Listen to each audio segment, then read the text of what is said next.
Hi guys, welcome back to my channel and yet another story time video. Guys, आज का story time video start करने से पहले मैं क्लियर कर देती हूँ एक चीज़। मुझे ऐसे बहुत मेल्स रिसीव हुए हैं जहाँ पे आप लोगों ने अपने फ्रेंडशिप बिट्रेयल्स, लव बिट्रेयल्स, चीटिंग्स, ये सब के बारे में आपने डिस्कस किया है। अभी मैं बहुत सारे स्टोरीज़ नहीं करने वाली हूँ, क्योंकि इसके लिए बुरा फील प्लीज़ मत करना, क्योंकि बहुत ऐसे स्टोरीज़ है, लाइक 60% ऑफ द स्टोरीज़ जो मुझे रिसीव हुए हैं ना, वो बहुत ही सिंपल है। एंड मैं ये नहीं बोल रही हूँ कि आपका जो इमोशन है, आपका जो रियल लाइफ एक्सपीरियंस है, इंसिडेंट है, वो सब फालतू है, वो सब वैल्यू नहीं रखता, उसका कोई वर्थ नहीं है, ऐसा नहीं बोल रही हूँ। जस्ट द थिंग इज़, मैं ऑलरेडी वैसा टाइप का स्टोरीज कवर कर चुकी हूँ अपने चैनल में, तो इसीलिए मैं हर स्टोरी में थोड़ा वेरिएशंस चाहती हूँ, ताकि आप लोगों को भी देखने में मज़ा आए, मुझे भी डिसाइड करने में इंटरेस्ट बना रहे। सो आई होप आप लोग उस चीज़ को समझो, पॉजिटिवली लो। एंड अगर आपके लाइफ में ऐसा कोई इंसिडेंट है जो आपको फील होता है कि दीदी ने अपने चैनल में ऑलरेडी शेयर नहीं किया है ऐसा टाइप का स्टोरी, तो तभी आप भेज सकते हो, वो फुल कॉन्फिडेंस से आप भेज सकते हो। आज मैं आप लोगों के साथ 3 स्टोरीज शेयर करने वाली हूँ। एंड जो फर्स्ट स्टोरी है ना, वो उसका जो ट्विस्ट है, मैंने इतने स्टोरीज किए हैं बट ऐसा वाला ट्विस्ट मेरे आज तक कोई भी स्टोरी में था नहीं। सो इसीलिए सबसे पहले वही स्टोरी मैं आपसे शेयर कर देती हूँ, आप लोगों को वेट नहीं करवाती हूँ। कान में ईयरफोन्स डाल लो, रूम्स की लाइट ऑफ कर लो, खाना या फिर स्नैक्स लेके रेडी हो जाओ and let's begin. First story भेजा है एक एनोनिमस सब्सक्राइबर ने। इनका नाम हम रख देते हैं राघव। ये राघव जो है ना, ये बचपन से ही बहुत ही ज़्यादा एवरेज स्टूडेंट था, जिसके वजह से इसके पेरेंट्स बहुत ही ज़्यादा स्ट्रिक्ट थे इसके पढ़ाई लिखाई को लेके। राघव को बहुत ट्राई करने के बावजूद गवर्नमेंट इंजीनियरिंग कॉलेज में चांस नहीं मिलता, बट वो अपने मम्मी पापा को ना कन्विंस कर देता है कि उसका घर से थोड़ा डिस्टेंस में ही एक और प्राइवेट इंजीनियरिंग कॉलेज होता है, वहाँ पे उसका एडमिशन करवा दे। बट उसके पेरेंट्स थोड़ा हेजिटेट करते हैं, क्योंकि इतना दूर लड़के को भेजेंगे। ज़्यादा दूर भी नहीं था, ऐसा भी नहीं था कि 100-200 किलोमीटर दूर, मतलब थोड़ा बहुत डिस्टेंस में था ये कॉलेज जहाँ पे राघव चाहता है पढ़ना। तो ये पेरेंट्स बोलता है कि मैं तुम्हें अकेले तो नहीं छोड़ सकता, बहुत ज़्यादा सेफ्टी कंसर्न्स एंड ऑल है मेरा, तो तुम एक काम करो, तुम्हारा कोई भी अगर फ्रेंड हो जो तुम्हारे साथ वही, सपोज उस कॉलेज का नाम है इसका टोपी उसका सर इंजीनियरिंग कॉलेज, तो वो वाला ITUS कॉलेज में अगर तुम्हारे साथ कोई एडमिशन ले, तुम्हारा यहाँ का कोई भी फ्रेंड, देन ओनली हम तुम्हें परमिशन दे देंगे। एंड राघव पूरा 2 हफ्ते लगा के एक फ्रेंड को कन्विंस भी कर देता है। वही कॉलोनी में एक और उसका फ्रेंड था जिसका नाम रखते हैं माधव, तो इसको कन्विंस कर देता है एंड दोनों इकट्ठे होके चले जाते हैं ये इसकी टोपी उसके सर इंजीनियरिंग कॉलेज में अपना एडमिशन लेने के लिए। अभी उनका एडमिशन एंड एवरीथिंग हो जाता है। ये लोग ना पहले का मंथ हॉस्टल में रहते हैं, बट इनको हॉस्टल का खाना पीना उतना ज़्यादा जच नहीं रहा था। एंड राघव एंड माधव के फैमिली ना अपर मिडिल क्लास फैमिली थे, तो उनको पैसे का ऐसा कुछ नहीं था कि बजट है बच्चे का, ऐसा कुछ नहीं था। बट उनको फ्लैट मिल ही नहीं रहा था। They wanted to move in to a flat, but कोई भी फ्लैट बैचलर लड़का सुनते ही उनको फ्लैट नहीं देता था, तो उनको ना बहुत टाइम लग गया फ्लैट ढूंढने में। कॉलेज में ही इनका एक और फ्रेंड बनता है, राघव और माधव का एक कॉमन फ्रेंड रहता है जिसका नाम हम दे देते हैं ऋषि। अभी ये जो ऋषि था ना, ऋषि के पापा ब्रोकर थे, जो ये फ्लैट घर ये सब करवा देते हैं ना, ये ब्रोकर। तो ऋषि के वजह से ही राघव और माधव को एक फ्लैट, अच्छा सा एक फ्लैट मिल जाता है, सुंदर सा एक लोकेशन में। अभी वो फ्लैट में जब घुसते हैं वो लोग, ऋषि के पापा बहुत स्ट्रिक्ट थे, उन्होंने बोल दिया था कि देखो मेरे वजह से तुम लोगों को ये फ्लैट मिला है, यहाँ पे कोई मस्ती वस्ती मत करना, कोई भी झमेला नहीं होना चाहिए, लड़की का कुछ भी इशू होना तो चाहिए ही नहीं, पार्टी वार्टी मत करना, कोई भी लड़की यहाँ पे मत लाना, क्योंकि हर एरियाज में ना CCTVs है, लाइक वो फ्लैट के नीचे ऊपर सब जगह कॉरिडोर में CCTV कैमरास है। तो वो लोग डिसाइड कर लेते हैं कि हम लोग एकदम रूल्स के हिसाब से ही रहेंगे। एंड मस्त वो लोग 1-2 महीना बिता देते हैं वो फ्लैट में। 1-2 महीना शिफ्ट होने के बाद ये 3 जो बंधु रहते हैं ना, राघव, माधव और ऋषि, ये लोग क्या डिसाइड करते हैं कि इनका जो फ्लैट है, ये फ्लैट में ये लोग रखेंगे थोड़ा सा एक गेट टुगेदर जैसा पार्टी। अभी ये पार्टी में ये लोग बहुत ढूंढ ढांड के बहुत सिलेक्टेड इंसान को ही बुलाते हैं एंड स्ट्रिक्टली बोल देते हैं कि कोई किसी का गर्लफ्रेंड नहीं बुलाएगा। ये 3 जन ना सिंगल ही थे, बट कोई भी जो भी फ्रेंड आ रहा है, कोई भी बंदी अपना खुद का लेके नहीं आएगा, कोई भी लड़की नहीं आना चाहिए। बहुत कम लोग उन्होंने इन्वाइट किया था, आई थिंक सो 6-7 जन ही इन्वाइट किया था। उनका पार्टी फिर स्टार्ट हो गया। पार्टी में सभी लोग बहुत अच्छे से बात कर रहे थे एंड उनका ऐसा था कि पार्टी रात के 9-9:30 बजे खत्म हो जाएगा, क्योंकि नीचे का जो फ्लैट का गेट होता है ना, मेन एंट्रेंस, वो ताला लगने वाला था। तो उसी पार्टी में राघव मिलता है ऋषि के एक फ्रेंड से, उसका नाम हम रख देते हैं विजय। तो ये जो राघव था, राघव एंड विजय बहुत ही इजीली कनेक्ट हो जाते हैं। विजय का भी एज इनके जैसा ही था, ठीक है। बहुत ही इजीली ये लोग कनेक्ट हो जाते हैं क्योंकि राघव को बचपन से ही बहुत ही ज़्यादा मार्शल आर्ट्स में इंटरेस्ट था। तो राघव किक बॉक्सिंग नाम का कुछ तो एक मार्शल आर्ट है, उसको सीखना चाहता था। वेरएस ये जो विजय था, विजय ने किक बॉक्सिंग सीख के रखा था। तो इसीलिए ये कॉमन इंटरेस्ट में ये लोग बहुत अच्छा बॉन्ड किए। ये दोनों ने अपना नंबर्स एक्सचेंज किया। फिर पार्टी ख़त्म हो गया, सब चीज़ क्लीन अप कर रहे थे तीनों फ्रेंड्स, राघव, माधव और ऋषि।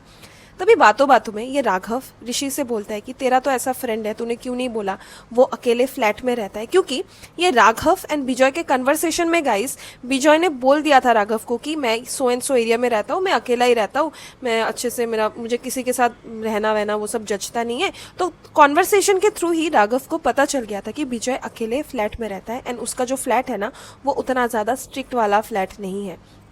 तो राघव बोलता रहता है क्लीनिंग के टाइम में ऋषि को कि नेक्स्ट टाइम हम जब पार्टी करेंगे ना, विजय के ही फ्लैट में पार्टी करेंगे। देख, हमारा ये वाला पार्टी इतना जल्दी हमें रैप अप करना पड़ा क्योंकि इतना ज़्यादा झंझट है यहाँ पे हम फन नहीं कर सकते।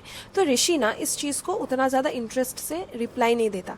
राघव को उस टाइम में ये चीज़ नोटिस में नहीं आता कि ऋषि ने उसके बातों को ऐसे डॉज कर दिया, उसका ये चीज़ को टाल के दूसरा ही टॉपिक उसने खुद का ला के कॉन्वर्सेशन स्टार्ट कर दिया। ये तो बाद में जाके राघव को सेंस बनाया कि क्यों डॉज किया। अभी गाइस ये पार्टी को हुए ऑलमोस्ट 1-2 हफ्ता हो चुका रहता है। एक दिन राघव क्या डिसाइड करता है, एक संडे को, कि वो एक स्पेसिफिक एरिया में जाएगा तर्री पोहा खरीदने के लिए। अभी मुझे माफ़ कर देना अगर मेरा प्रोनाउंसिएशन गलत है, मुझे नहीं पता, ये डिश मैंने कभी खाया नहीं। तर्री पोहा ही था इसका मतलब लिखा हुआ मेल में। सो तर्री पोहा जब वो एरिया में खाने जाता है, वो अचानक से रियलाइज़ करता है कि मैं तो विजय के ही एरिया में हूँ, तो मैं उसके घर में एक बार जाके देख सकता हूँ, लाइक हाई हेलो करके आ ही सकता हूँ। तो वो तर्री पोहा लेता है एंड विजय के फ्लैट में चला जाता है विदाउट इन्फॉर्मिंग विजय। अभी वो टिंग टोंग बजाता है घंटी। दरवाज़ा कौन खोलता है? विजय नहीं, बल्कि एक लड़की। जो विजय अकेला रहता है ना, उसका अकेला अभी ये लाई तो पकड़ा गया ही उसका। तो वो जब लड़की दरवाज़ा से खोलती है ना, जब नॉर्मली गाइस आप लोग दरवाज़ा खोलते हो, कोई अगर इंसान हो, आप उसके आंखों में देखोगे ना, आप बोलोगे ना हाँ भैया क्या चाहिए, किसको चाहिए, या फिर हाँ भैया बोलिए, कुछ तो आप बोलोगे। बट ये जो लड़की रहती है ना, सपोज मैं इस लड़की का कोई नाम ही नहीं देने वाली गाइस क्योंकि आप लोग ऑफेंसिव वे में ले सकते हो। ये लड़की ना, ये राघव को देखती ही नहीं है, आई कांटेक्ट नहीं करती, ऐसे अपना मुंडी को नीचे करके वो बस दरवाज़ा खोलती है and with in 3-4 seconds of silence ये जो विजय रहता है अंदर के रूम से आता है एंड एकदम ये राघव को देख के ना बहुत चक्का हो जाता है, एज इफ उसका चोरी पकड़ा गया। बट वो जैसे तैसे उस सिचुएशन को मैनेज करता है एंड पूछता है कि अरे भाई आजा आजा, तूने बताया नहीं तू आने वाला है। एंड वो लोग ड्राइंग रूम में बैठ जाते हैं। तो बार बार ना ये राघव उस लड़की की तरफ देख रहा था कि ताकि ये विजय खुद से बोले कि कौन है ये लड़की। उसके बाद ये जो लड़की होती है ये अपने अंदर कमरे में चली जाती है एंड तभी ये जो विजय रहता है, विजय एक्चुअली बोलता है कि एक्चुअली हमारे जो पेरेंट्स हैं ना, हमारे पेरेंट्स का सेपरेशन हो चुका है एंड मैं मेरी बहन के साथ रहता हूँ यहाँ पे। एंड डोंट माइंड, मैंने इस चीज़ के बारे में किसी को शेयर नहीं किया है, तो तुम भी प्लीज़ इसको सीक्रेट ही रखना क्योंकि आई डोंट वांट कि लोग उल्टा पुल्टा सोचे। तो फिर ये राघव के दिमाग में आया कि बहन के साथ रह रहा है तो इसमें बुरा क्या है। वो पूछता भी है कि तू किसी गर्लफ्रेंड के साथ तो नहीं रह रहा है, तू कोई और लड़की के साथ तो नहीं रह रहा है, तो इसमें क्या शर्म। तो फिर ये विजय बोलता है, बहुत ही सैड चीज़ है ये, दैट उसकी जो बहन है वो बहन ऑटिस्टिक है। ठीक है, जिन जिन लोगों को पता नहीं ऑटिस्टिक इंसान क्या होता है या फिर इनका सिम्टम्स एंड ऑल क्या होता है, यहाँ पे मैं अटैच कर दूंगी, पॉज करके आप लोग देख सकते हो, हिंदी इंग्लिश दोनों में ही मैं यहाँ पे समझा दूंगी। ठीक है, बैक टू द स्टोरी। तो ये सुन के ना राघव को सेंस बनाता है कि क्यों वो लड़की आई कांटेक्ट नहीं कर रही थी, इतना ज़्यादा नर्वस हो रही थी, क्योंकि ऑटिस्टिक इंसान ना ओवर सेंसिटिव भी होता है जितना आई नो। वो थोड़ा बहुत कन्वर्सेशन करके वो चला जाता है फ्लैट में अपने। अभी गाइस ये जो राघव होता है, राघव वहाँ पे जाके ही अपने रूममेट्स को बोल देता है, माधव और ऋषि को, जबकि उसको सीक्रेट रखना था ये बात, फिर भी वो बोल देता है, ये उसका गलती है। तो ये सुन के ना ये जो ऋषि है, जो पहले से ही जानता है विजय को, ऋषि उतना ज़्यादा शॉक्ड वाला एक्सप्रेशन नहीं देता है। तो तभी राघव पकड़ लेता है ऋषि को एंड बोलता है कि तुझे पता था भाई ये चीज़। तो ऋषि बोलता है अपना मुंडी को नीचे करके कि हाँ मुझे पता था, बट उसने बोला था किसी से ना शेयर करने के लिए, पर्सनल चीज़ मैं क्यों ही शेयर करूँ किसी से। तो ये कन्वर्सेशन तभी ख़त्म हो जाता है, फिर वो लोग अपना नॉर्मल लाइफ कंटिन्यू करते हैं। रात के टाइम में गाइस ये जो राघव होता है ना, राघव के फ़ोन में आता है एक मैसेज। अभी कौन मैसेज करता है? यही जो लड़की है ना, सिस्टर ऑफ विजय, ये टेक्स्ट करती है। एंड आपको लग रहा होगा कि दीदी कैसे पता इस राघव को कि उस लड़की ने ही टेक्स्ट किया। डीपी गाइस, डीपी से पता चल गया। उसने कुछ टेक्स्ट नहीं किया, जस्ट आंटी लोग जो भेजते हैं ना, अंकल आंटी लोग, जो कोट्स होता है ना, पिक्चर विथ फ्लावर्स, उसमें लिखा रहता है शुभ यात्रा, शुभ रात्रि, ये सब लिखा होता है ना, गुड मॉर्निंग गुड नाइट वाला। मॉर्निंग मेरी जान, सुबह का मतलब सिर्फ रोशनी नहीं, मेरे लिए सुबह का मतलब तू है। तो वही भेजा था वो लड़की ने, गुड नाइट करके कुछ एक कोट वाला पिक्चर, टेक्स्ट नहीं किया था, बस एक picture.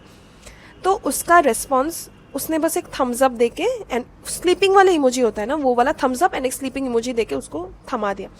After replying to this girl, ये जो राघव था, राघव अपना लैपटॉप लेता है एंड गूगल करता है कि ऑटिज्म क्या है, इसका क्या क्या सिम्टम्स है, इसका क्या मतलब इंसान के दिमाग में क्या चलता है जब वो ऑटिस्टिक होता है। वो देखता है कि ऑटिज्म में ना इंसान बहुत ही ज़्यादा सेंसिटिव होता है, उसको छोटा छोटा बात में बहुत ही हाइपर वो एक्ट कर सकता है। तो ये देख के राघव को रियलाइज़ होता है कि मे बी ये लड़की अगर टेक्स्ट करे उसे एंड वो उसका अलग वे में ये चीज़ को ले या फिर उसको बुरा फील करवाए, तो शायद ये लड़की थोड़ा बहुत हार्म कर सकती है खुद को, या फिर मेंटली उस पर बहुत ज़्यादा प्रेशर पड़ सकता है। इसीलिए वो सोचता है कि इसको, ये दोस्त की बहन अपनी भी बहन, तो इसको अच्छे से हम रखेंगे, इसको देखेंगे, जो भी टेक्स्ट वेक्स्ट करना है उसको बस रेसिप्रोकेट कर देंगे, खुद से कुछ भी नहीं इनिशिएट करेंगे। एंड वो सो जाता है।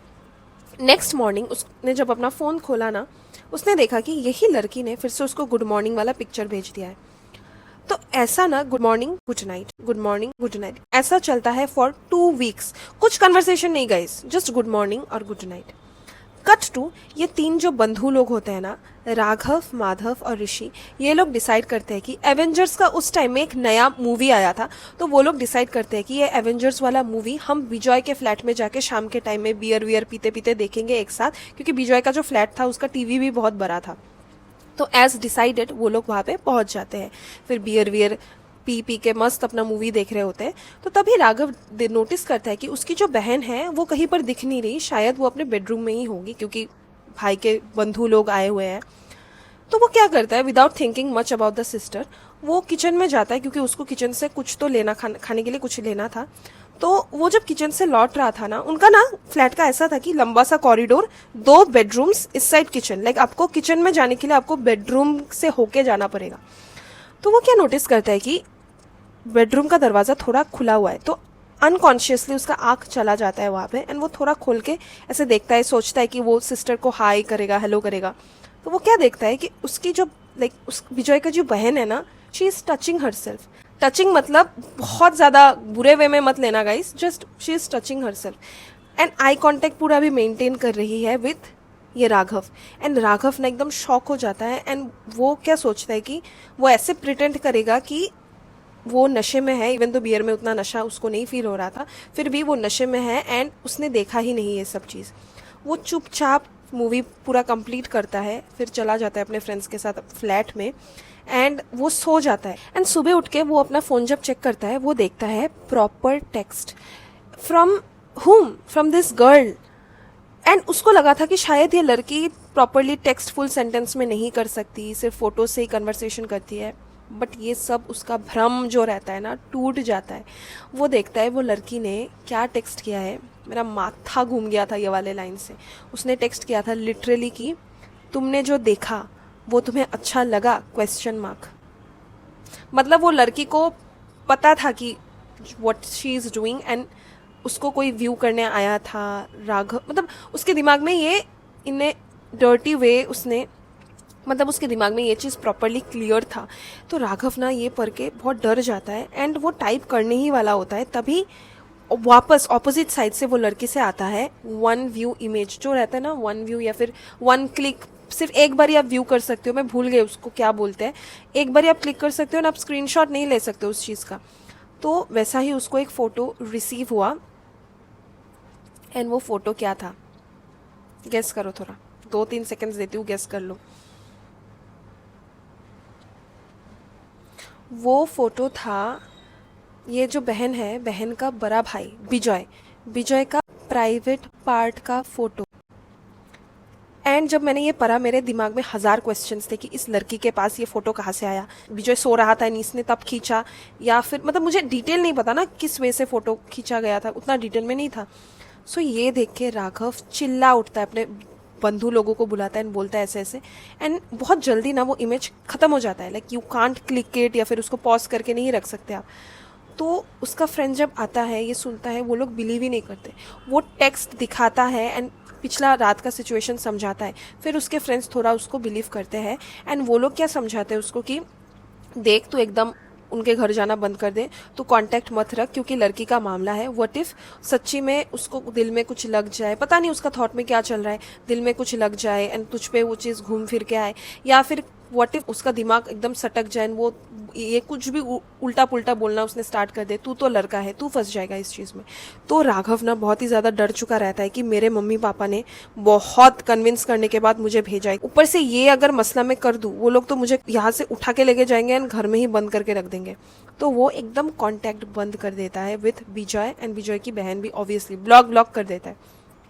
इनका फर्स्ट ईयर का सेमेस्टर लास्ट जो एग्ज़ाम्स रहता है ना, फर्स्ट ईयर का एकदम फाइनल वाला एग्ज़ाम्स, उसके बीच में इनको मिलता है खबर, कॉलेज में ना र्यूमर्स बहुत फैल गया था। अभी कंक्लूजन आते हैं, अभी सब चीज़ सेंस बनाएगा गाइस, ट्रस्ट मी।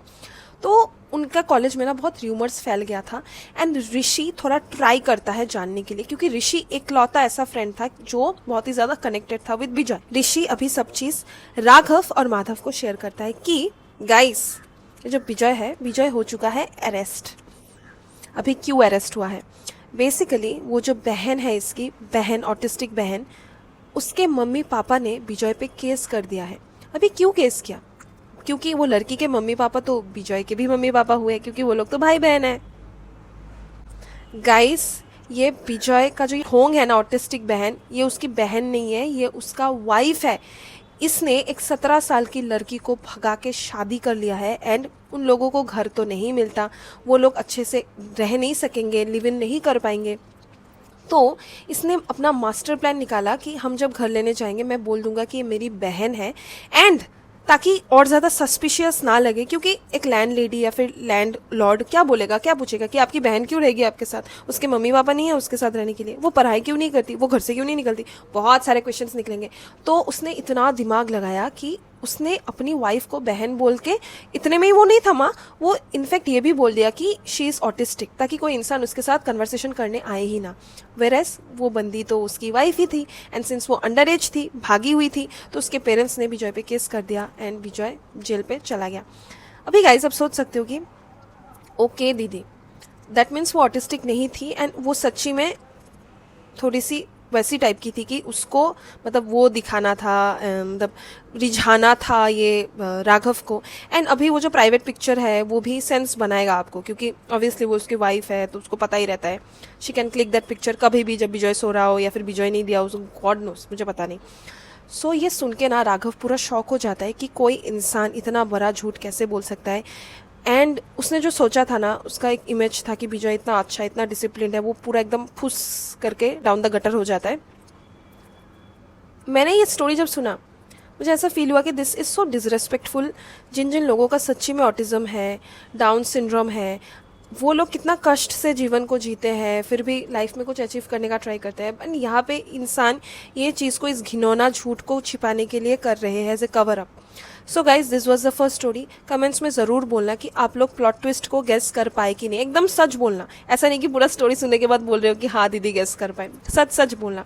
बढ़ते हैं सेकेंड स्टोरी की तरफ। गाइज, सेकेंड और थर्ड स्टोरी ना बहुत ही छोटे छोटे स्टोरीज होने वाले हैं, बट क्रीपी एक्सपीरियंसेस होने वाले हैं of my girl subscribers. Second story भेजा है एक और एनोनिमस सब्सक्राइबर ने due to obvious reasons, and उनका नाम रख देते हैं विद्या। ये इंसिडेंट विद्या के साथ तब हुआ था जब वो क्लास 11 में थी, एंड ये मेल के एंड में ना विद्या ने ये भी लिखा है कि आई नो दीदी ये बहुत बड़ा इंसिडेंट नहीं है, बट फिर भी इसने मुझे ट्रॉमा दे दिया है। एंड ज़्यादातर केसेस में ना जो विक्टिम होता है ये सब केस में, वो लोग अंडरमाइन करता है इंटेंसिटी ऑफ द सिचुएशन को, बोल के कि ये बहुत छोटा चीज़ है, लोगों के साथ तो कितना कुछ हो जाता है। नहीं, आपका इमोशंस आपका है एंड दैट इज़ वैलिड, वो छोटा बड़ा कुछ नहीं होता है, anything which hurts you is valid. तो ये जो विद्या रहती है, क्लास 11 में पढ़ती है, विद्या के बोथ पेरेंट्स टीचर्स है, एंड विद्या का ना थोड़ा ही 10-15 मिनट्स वॉकिंग डिस्टेंस में वो पढ़ने जाती थी। नीट के लिए उसका बायोलॉजी ट्यूशन्स पढ़ने वो जाती थी। तो उसका जो डिस्टेंस था ना, वो रास्ता मैं थोड़ा समझा देती हूँ। बीच में थे घर एकदम लाइंड अप, एक साइड में था पानी, कुछ पॉन्ड, वाटर बॉडी कुछ टाइप ऑफ, एंड दूसरे साइड में था रास्ता। अभी जनरली ये जो विद्या है ना, विद्या के पेरेंट्स ही जाते हैं उसको पिकअप करने के लिए ट्यूशन के बाद, क्योंकि इनका ट्यूशन का जो टाइमिंग था ना वो एकदम सुबह के टाइम था, सुबह 10 से 12:30 आई थिंक सो, 1 घंटा आधा घंटा ऊपर नीचे हो सकता है। तो एक संडे को इसके पेरेंट्स ना, सिंस मैंने आप लोगों को बोल दिया कि वो लोग स्कूल टीचर्स हैं तो वो लोग पूरा हफ्ता बिजी रहता है, संडे को ऑब्वियसली हर पेंडिंग वर्क घर का सब चीज़ उनको संभालना होता है। तो एक संडे को वो अपने लड़की विद्या को लेने नहीं जा पाते हैं। तो विद्या सोचती है कि 10 मिनट का ही तो रास्ता है, मैं घर चली जाती हूँ। तो वो उस रास्ते से ही वापस आ रही थी एंड वो क्या देखती है, वापस आते आते रास्ता पूरा खाली है, गर्मी का मौसम है। वो क्या देखती है, उनका जो कॉलोनी का दूध वाला है, मिल्कमैन, वो ओपनली कर रहा है। एंड वो देख के विद्या इतना ज़्यादा डर जाती है। वो ऑपोजिट साइड से, लाइक उसके घर में जाने के लिए ना ऐसे 2 साइड सा रास्ता था, तो वो लॉन्गर रूट लेके घर पहुंच जाती है।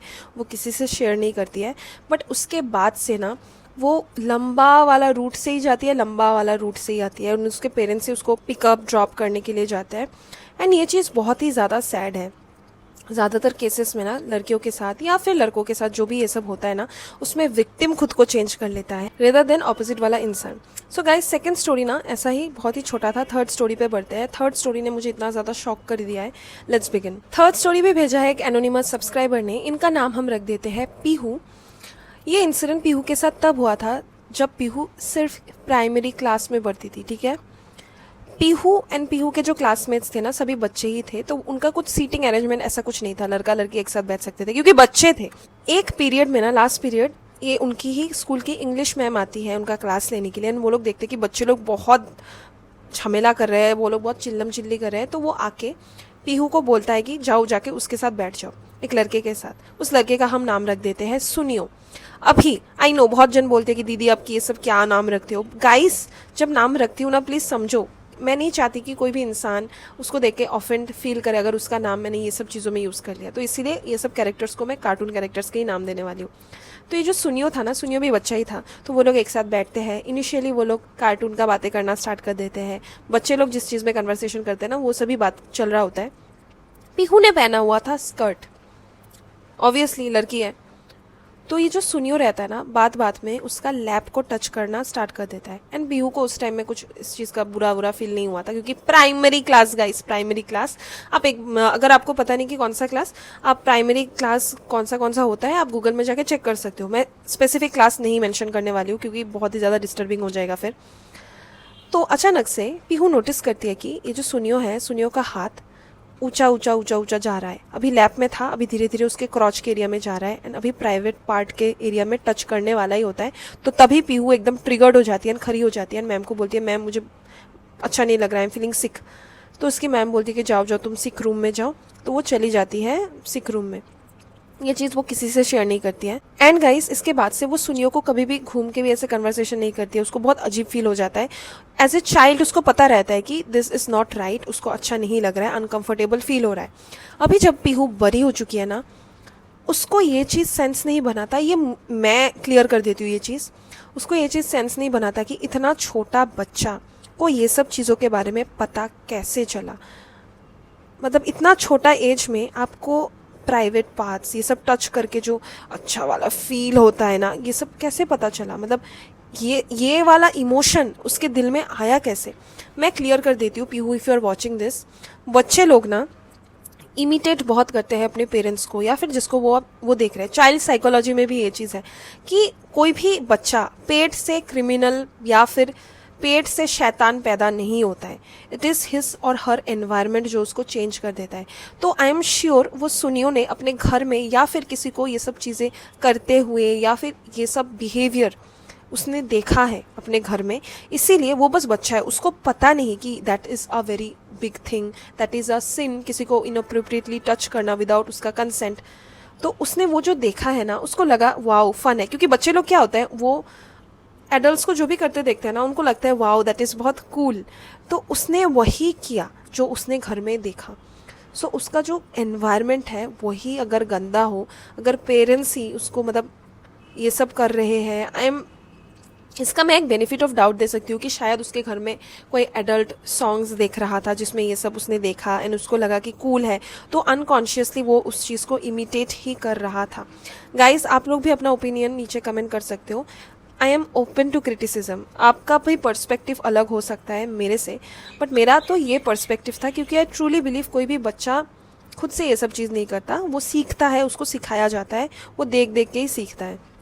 सो guys, this were the 3 incidents. आज का वीडियो खत्म करने से पहले ना मैं अपना एक पर्सनल एक्सपीरियंस शेयर करती हूँ। सिंस क्रीपी इंसिडेंट्स के बारे में बात कर ही रहे हैं, मैं जब मास्टर्स पढ़ती थी, मास्टर्स का ना क्लास का टाइमिंग्स खत्म होता था 4 बजे एंड मुझे घर आते आते 6 बज जाता था, क्योंकि 2 घंटे मैं ट्रैवल करके अपना मास्टर्स के कॉलेज में जाती थी।